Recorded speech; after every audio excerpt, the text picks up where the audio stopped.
again, I want to thank everybody for being here. We definitely didn't anticipate this being something that was going to happen this year, but we're here and we're ready. And we're just prepared. So I just want to again introduce myself. My name is Tim Ramos. I'm 34 years old. I've lived in the city of Allentown my entire life. My father still lives down on 7th Street in the same house we moved into when I was about 2 years old. I went to Washington Elementary School, Trexler Middle School, and I'm an Allen Canary. Woo! That's it, alumni. Let's go. So we are growing up in this city. I've seen the many different changes throughout the years. I've seen from being a kid, we thought everything was great, and the city was great. And I remember things like being on Hamilton with my family on the weekend, and Hamilton was bustling, right? And this is something I said at City Council some years ago. What happened between that moment and today, people would say, oh, it's, the demographic of the city has changed. This has changed, that has changed. But what has changed is the intentions of our city government. A city government that has gone out of its way to stifle business in that area, to remove people from that area, to remove people from Center City. And what they want to remove is the working class. And that's a tough situation for me because I represent the working class. I'm a blue-collar worker. I drive trucks and tractor trailer. That's not the only experience I've had. I've been an office manager for a short time. I was an assistant manager of a warehouse. I've done many different jobs and held many different hats. But essentially, I'm a blue-collar worker. And I understand that the way this city works for 90% of it is that's our life. We go to work every day, and every week we're literally living check to check, hoping just to pay our bills, to provide for our kids. I myself, my kids will love to do everything, and I want them to do everything. My son wants to play basketball. I'm not a basketball player, but I'm a boxer. I know how to train boxers and train fighters. So what did I do? I made fighters out of my kids. And I reach out to friends to teach them to do basketball, or to do art, and to do soccer the way my brother-in-law's taught my daughters. This is what we do. We make it happen every single day. When I was a young kid, like many of the young people in this city, I was going the wrong direction. Not because that was the home I was raised in. My parents raised us very well. I was just a hard-headed kid and wanted to go my own way. And as I was going my own way, I happened to meet my wife here, and I remember a bad situation that took place one time. And she looked at me, she grabbed me by my face, and she said, listen, I love you, I care for you, but if that's the life you want to lead, then you go lead it, and I'm going this way. If you want to come be with me, you can come be with me. And that wasn't too hard, because as you see how beautiful she is, I said I'm going to go be with my girlfriend at the time. And now we're going on 15 years married. We have 5 children together that we're raising in this city. This is our home. And the message that I definitely want to communicate to everybody watching at home, everybody who's here today, is this is our home. And that same fighting spirit I had as a young kid when I was a hardhead, now that I'm a man, that I understand things, that I can be articulate rather than use my hands, I use my mind. I have that fighting spirit, and I'm going to fight for this city. I'm going to fight for the things that are right. We're in a business that I requested from the owners if I could use their story, and they gave me the permission. They literally went through their savings just to open this store, to open this restaurant. Thousands of dollars in permits and fees, gone. And they looked at me and they said, hey, we're doing all right because we're open. So we're making money, but we are broke. We're back at square one. And that's insane. How can we operate as a city where we say, oh, we want business to grow. I want to encourage business. But we create an environment where before you open your doors, you literally go into debt. That can't be anymore. My desire in running for mayor is that when I'm mayor, I would change that immediately. I would work with entrepreneurs, I would work with small business, and create an environment where it's easy for businesses to open up, where it's easier for them to flourish and thrive.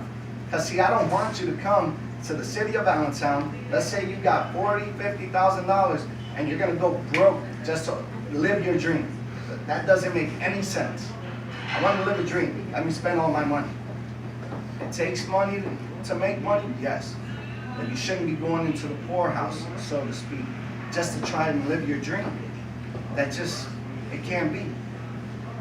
Over the years, for many people on Facebook over the last couple of days, they said, who is Tim Ramos? I've never heard of him.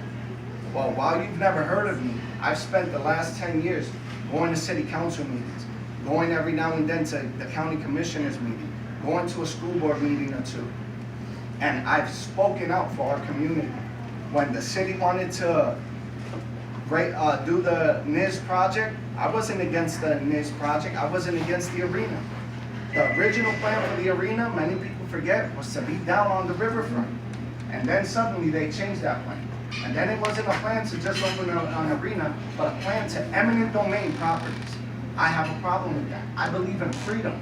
So when you go invest your money, and I had the opportunity to speak to many business owners who invested hundreds of thousands of dollars in their business, and here the city is telling them, we're gonna eminent domain your property. We'll offer you X, Y, and Z, and you're gonna take it.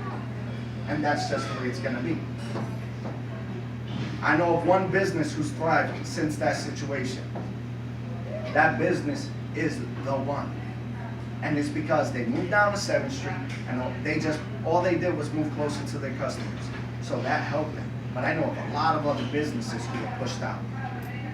How can we have an environment in the city where we violate the rights of our businessmen, where we violate the rights of our property owners?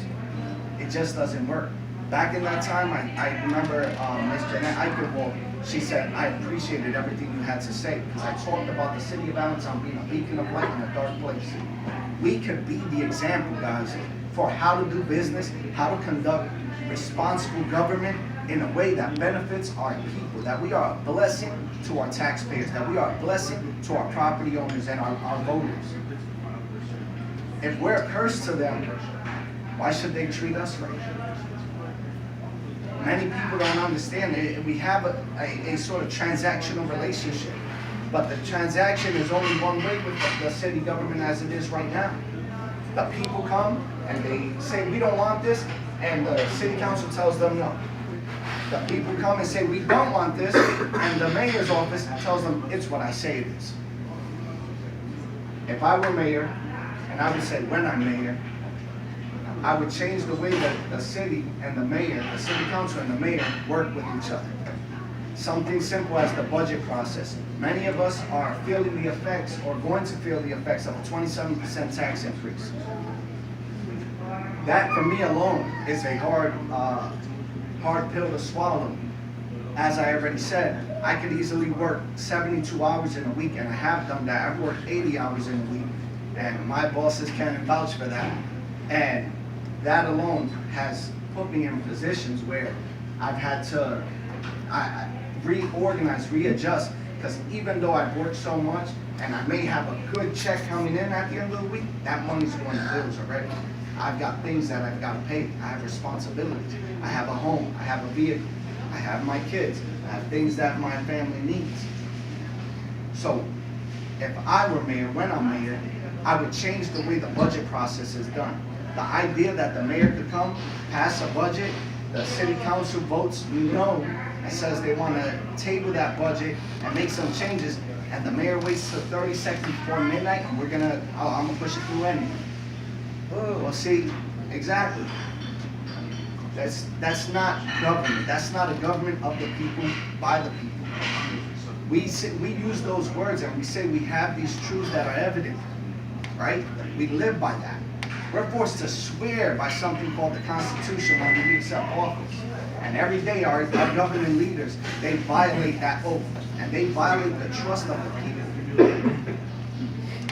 My hope is that everybody at home can continue to pay attention, see what I'm talking about. My platform's gonna be coming out, and everybody's gonna know exactly where Tim Ramos stands.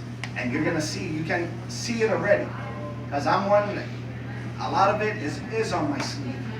Because I'm passionate about the things in my city. I'm passionate when I look at my neighbors. I'm passionate when I think of the condition that my city is in.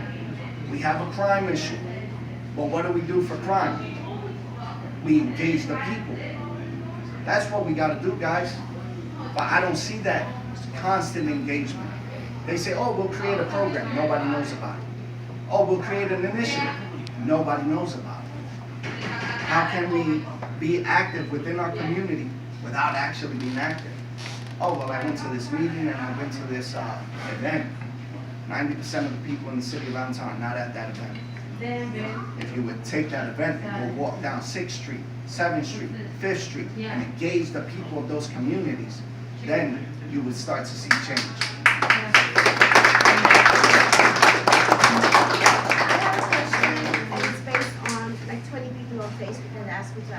My name is Danielle. I don't have a job, right? You know me. Yes. And I work with the homeless people and the children of Allen.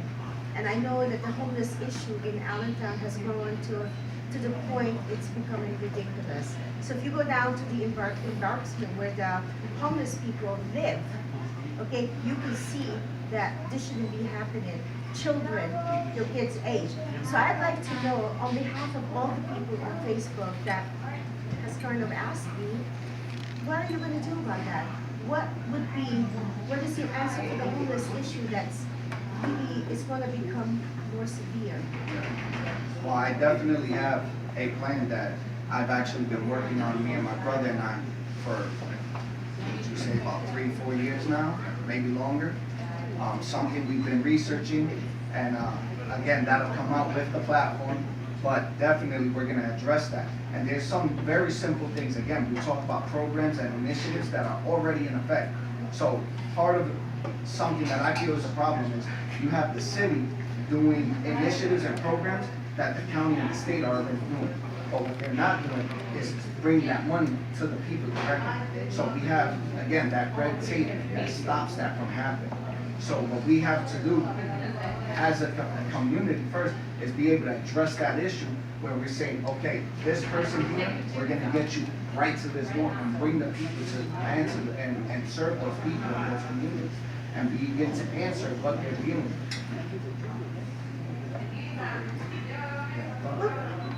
So the issue of homelessness, and I know it doesn't affect many of the politicians that are running, because that's something that in every politician that over the years that I have helped or was part of their campaign or anything like this, that issue, they would say, like, yes, I'm going to be looking for it. So, I mean, I'm hoping that if you do become mayor, that a concrete plan will prevent people from digging in garbage as young as your son's age.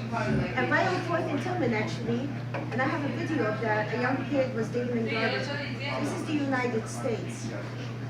We are a single country, and that our kids should not be eating out of garbage while we build a huge downtown that's not giving back to the community.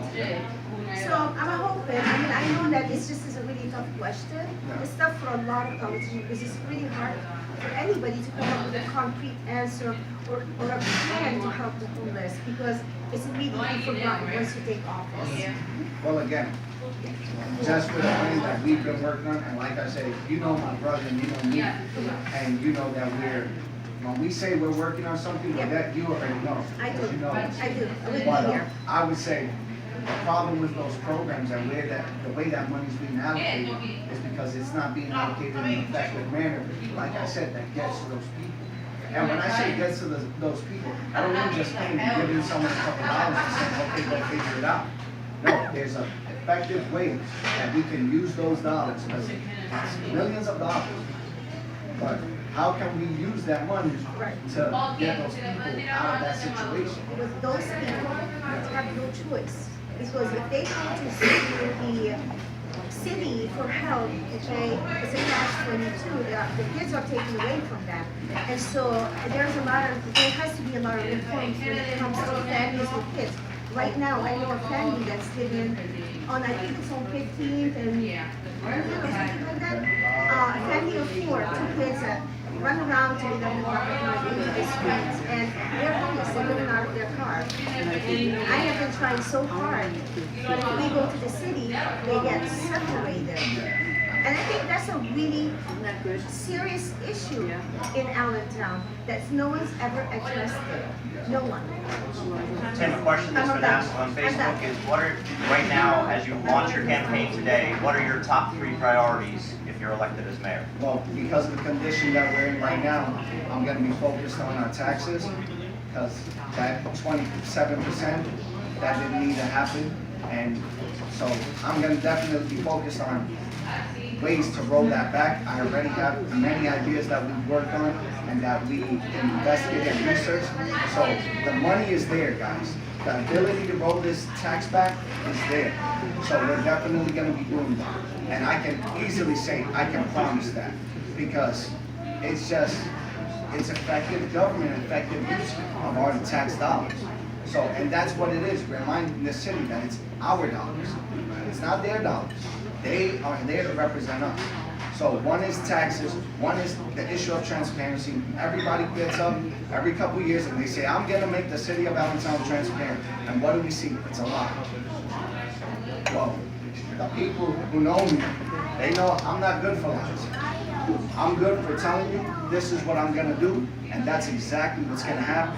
So under Tim Ramos' administration, you would know exactly the condition of the city, and you would know exactly where we sit financially, where we sit operationally, functionally, how are we effectively using our resources, and you will begin to see things being shredded and cut. And will you change the budget process? Absolutely.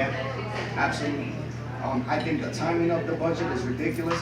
The fact that, what is it, I believe the city council gets it in November. They get like 1 month. They get a month to look at it. I wish I brought the budget with me. 2 books this big. So they're supposed to look at this in a month and understand it effectively. These people also work jobs. They do other things, they're part of organizations, but they're supposed to read this and effectively vote on it. Vote on it intelligently. And how can people help you launch this campaign for mayor today? What can they do to get involved? Reach out to me, continue to share my page, continue to like my page, send me messages. We need definitely people who are gonna get with us and work with us to go door to door, to do the petitions. Our first job is to get on the ballot, and that's what I want to do. And you have petitions here tonight that people can sign, and who can they see in addition to yourself and your team? We have Joe Hoffman with us today. He's over here. He's also running for city council. This man has 40 years doing grant writing and getting dollars to government, businesses, and he just understands the whole grant writing process. That's something I believe we need in the city. We have been working closely for the last month, I would say, having meetings regularly, and again, this is part of what we're talking about, guys.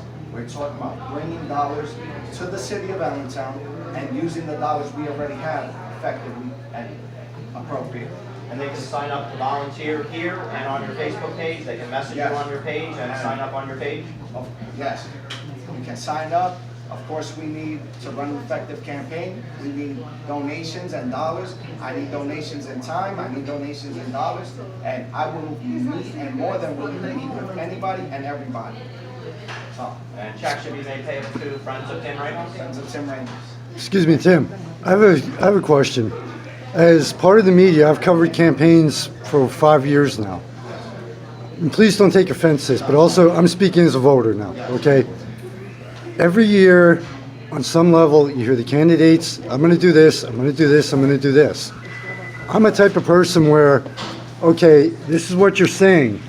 How in your campaign, through your actions, are you, like Danielle said about the homeless, will you at least volunteer one time in a soup kitchen? In October, there's an Out of the Darkness walk for suicide prevention at Lehigh Parkway. How through your campaign and your actions will you prove what you're going to say? And please don't take offense. No, it's fine. Well, it's one is putting my feet to faith.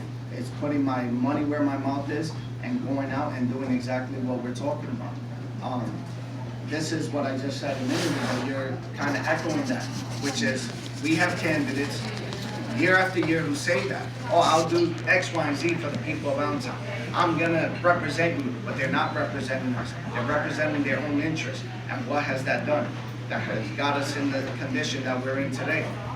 So I would be, that's what I do now, brother. I literally serve. I live to serve.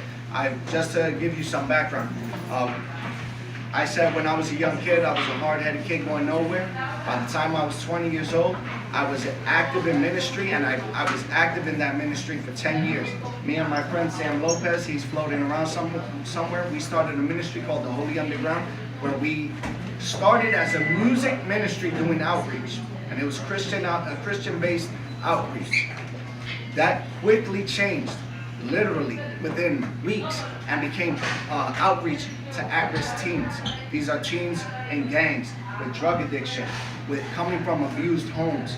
We've seen literally things that would turn your head around, because it's really hard when you as a father, as a man, you see these young people coming from the homes and the situation they're in. So what did we do?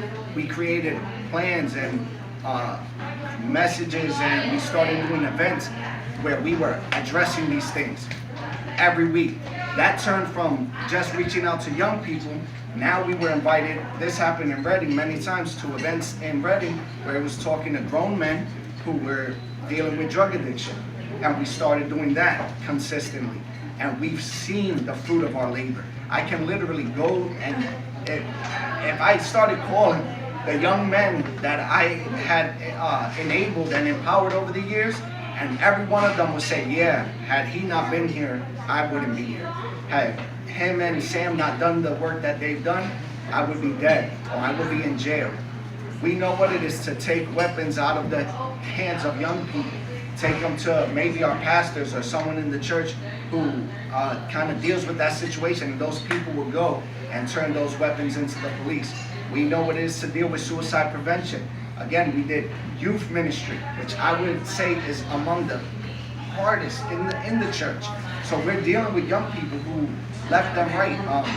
One of our heartbreaking stories, young man, we sent this young man, not me and Sam, but with the church that we work with. That young man went to a retreat. I believe it could have been a type of acquire the fire type of retreat. Young man went, had probably the best weekend of his life, comes back and within a couple days commits suicide. And we're saying, how does that happen? How does that happen? We're engaging with these kids. But what we began to do is we started also engaging with their parents. Engaging with, you gotta go everywhere, guys. And we're all learning, right? We're all learning how to do these things. And we've done it.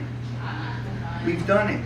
And that, while that is one sad story that cuts deep to my heart, because that family is close to all of us, we have hundreds more of young people who came out of those situations and said, yeah, those guys saved me, because we put our feet to work.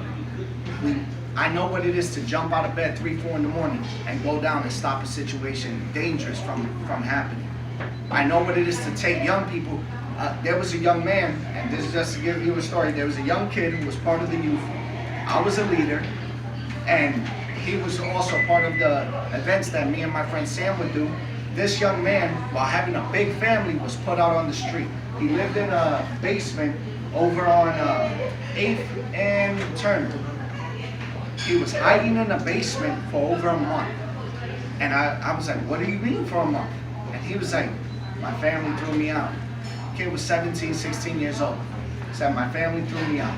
So here he is sleeping in the basement for a month. He was a big kid. You could tell he hadn't eaten easily. I said, how are you eating? He goes, I tried to make it to the soup kitchen. I tried to get here, I tried to get there. He stunk so bad, he didn't have a bath in a month. I said, you know what? I said, move in my house if you want. I said, do you feel comfortable living here? Yeah, move in. The next day, I got up with him, because I was working at home at that time. I went through a time where and this was around 2008 when the housing market crashed. And even though I had a CDL, apparently I was unhirable in any tractor trailer company. I used to call my brothers and my parents in frustration, and they would say, just relax, just go to the next interview. But I went through a hard time, so what did I do? I grabbed a book on computer hardware, and I read that book for about 16 hours straight and taught myself how to do computer repair. I did that. I went from having $0 and I was earning $2,500 roughly a month. Now I was doing 14, 15 hours working in my basement, but if I wasn't doing those 14, 15 hours a night, I wasn't getting paid. So what I do when this young man, I brought him into my home, I started teaching him how to work on computers. Hey, this is what you're gonna do. He said, Tim, I don't think I have the mind for that. I said, well, what do you want to do? What do you want to accomplish? He said, I like cutting hair. I said, let's get you into a program. He didn't want to stay in Allentown. He felt Allentown was bad for him. So we called some family down south in Florida. We got him into a program. He lived with me for about 8 months. He goes to Florida. He gets into this program. Today, he runs his own barbershop. He called me. He actually sent me and my wife a letter. And when we read that letter, I mean, we're tough on the outside. We're saps on the inside. And man, we bawled like babies. He said, man, listen, while I have a family, he's like me. I'm the youngest I'm the second youngest of 42 grandchildren. He's got a family just like mine. He's like the youngest of something like 40 grandkids himself. While having that big family, nobody wanted him. But he made something of himself. So, that's a success story, but that comes from being active in his life, engaging it, and like I said, putting my money where my mouth is and doing what needed to be done. Thank you. That's how you know. Thank you.